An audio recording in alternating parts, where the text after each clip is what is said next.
আমি তোমার স্ত্রী, তুমি নাগর আমি নাগরী।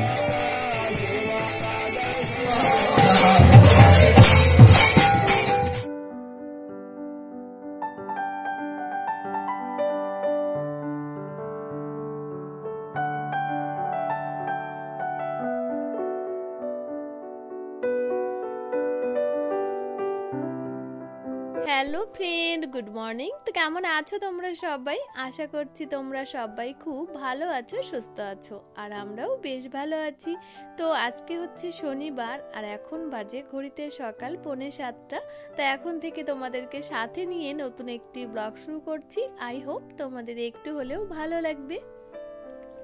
তো সকালের ওদিকে বাসি কাজকর্ম সব কমপ্লিট হয়ে গেছে, তারপর আমি চলে এসেছি রান্নাঘরে। তা আজকে না সকালবেলার ডাল করব না, আলু সেদ্ধ দিয়ে দিয়েছি। আর এই যে ডাব কুমড়ো হয় না, কচি কচি যে কুমড়োগুলো, সেই কুমড়োগুলোর মশলা দিয়ে তরকারি করব। আর এই যে কচুর ডাঁটা কেটে নিয়েছি, এটা দুপুরের জন্য রান্না করে রাখবো।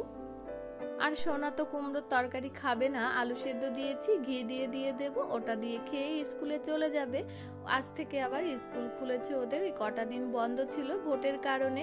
তার কারণ সেনাবাহিনী ওদের স্কুলে ছিল, তো ওই জন্য স্কুলটা বন্ধ ছিল। আর এ ঘরে তোমাদের দাদা ভাই চা খেয়ে বসে আছে, আর আমার সাথে বক বক করেই যাচ্ছে, বলছে রান্নাটা কত দূর, খাওয়া দাওয়া করে আমি বেরোবো। তো কুমড়োটার জন্য এই যে মশলা করে নিচ্ছি, সামান্য একটু আদা জিরে আর 2-4টে গোলমরিচ দিয়েছি। আর এখন আমার দেখতে দেখতে ভাতটাও হয়ে গেছে, নামিয়ে নিয়েছি। তো আজকে যেহেতু শনিবার, স্কুল তো টিফিনেই ছুটি হয়ে যাবে, ওই জন্য সোনার টিফিনটাও আজকে আর দেওয়া লাগবে না। তো কুমড়োর তরকারিটা নামিয়ে নিয়েছি, এখন সোমরান দিয়ে দেব।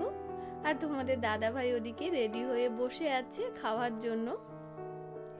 সকালবেলা তো বেশি ভাত খাই না, একেবারে অল্প কটা বাটিতে করে খাই, চামচ দিয়ে মেখে দিতে হয়। কিন্তু তাও ওই যে সকালেই ভাত খেয়েই বেরোবে, অন্য কোনো খাবার খাবেই না। ওই জন্য আমার ভীষণ তাড়া করতে হয়, মানে কাজ যতই থাকুক না কেন, আগে রান্নার ঝামেলাটা মেটাতেই হয় আমাকে।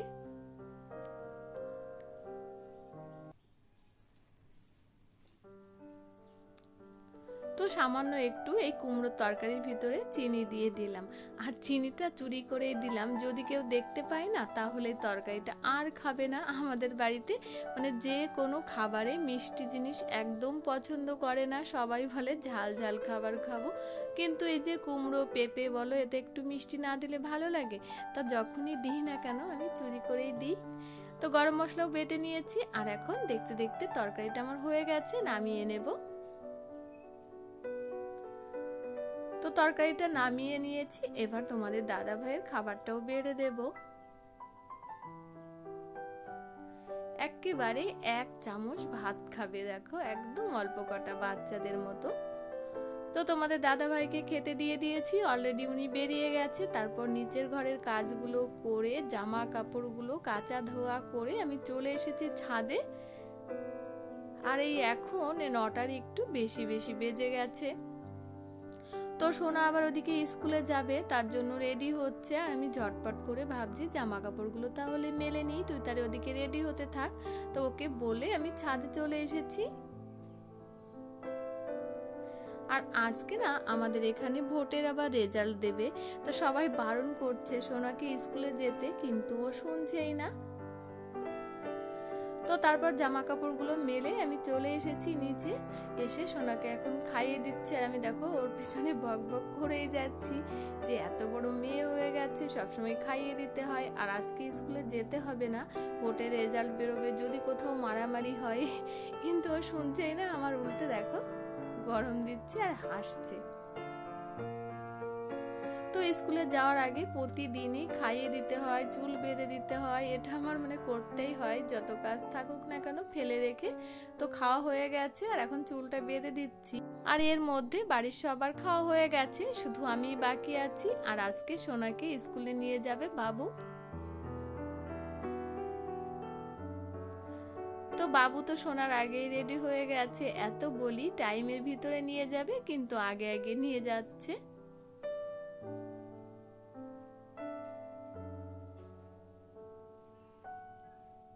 তো সোনাকে স্কুলে পাঠিয়ে তারপর আমি নিশ্চিন্ত হলাম। তো সকালের খাওয়া দাওয়া, কাজকর্ম, স্নান, পুজো দেওয়া সব কমপ্লিট হয়ে গেছে। তারপর রেডি হয়ে নিয়েছি, আর এখন দুপুর 1টা মতো বাজে। তা আমাদের পাশেই যে দাদার বাড়িতে রথ আছে না, সেই রথ উপলক্ষে আজকে ঠাকুরকে অন্নপ্রসাদ দেবে, ওই জন্য সবাইকেই অন্নপ্রসাদ দেওয়া হবে আজকে। তা বারবার করে বলে দিয়েছে যাওয়ার জন্য। তা মা বলছে আমি আর যাব না। আর সোনা বলে গেছিল যে আমি স্কুল থেকে আসলে তারপর তুমি যাবে, কিন্তু ওদিকে গান হচ্ছে তো ভাবলাম বাড়িতে কি করব, তা আমি চলে এসেছি। আর সোনা পরে আসবে।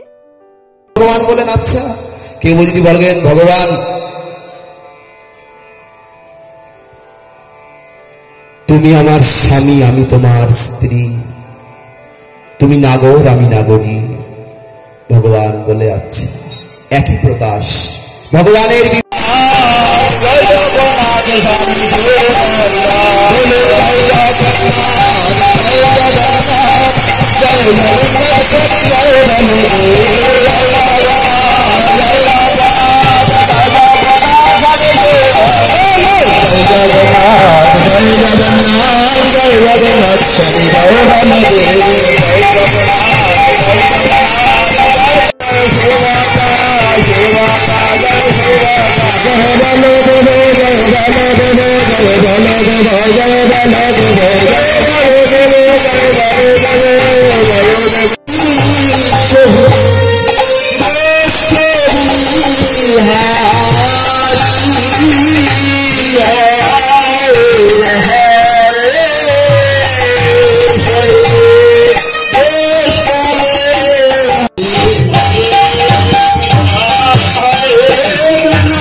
গান হয়ে গেছে। আর এখন সবাই মিলে একে একে ঠাকুরকে প্রণাম করে নিচ্ছে, আমিও ঠাকুরকে প্রণাম করে নিচ্ছি।